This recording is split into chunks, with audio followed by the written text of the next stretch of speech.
உருவாக்கினதே அதிமுக அரசு தான். நாங்க உருவாக்கின மாவட்டத்துக்கு நீங்க வந்திருக்கீங்க அப்படின்னு சொல்லிட்டு படையப்பா வசனம். மாப்பிள்ள அவர் தான், ஆனா அவர் போட்டிருக்க சட்டை என்னோடது அப்படிங்கறத அவர் கோட் பண்றார். கூட்டம் அப்படியே பயங்கரமாக ஆர்ப்பரிக்கிறது. இந்த மாவட்டத்தை மாப்பிள்ளைனாரு, இந்த மாவட்டத்தை தோற்றுவித்தது அதிமுக. ஒரு படத்துல ஒரு டைலாக் வரும், மாப்பிள்ள அவரு தான், சட்டை என்னோடது.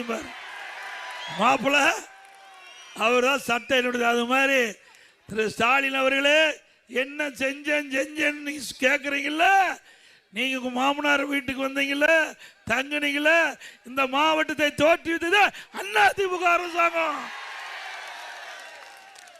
லாஸ்ட் ஒரு 10 days அவருடைய எல்லா மீட்டிங்குமே முத்திரை பதிக்கக்கூடிய மீட்டிங் தான். அவர் ஒரு 3/4 மணி நேரம் பேசிட்டு போறாரு, 1 hour பேசிட்டு போறாருன்னா அதுல இருந்து ஒரு 30 ரீல்ஸ், 30 ஷார்ட்ஸ்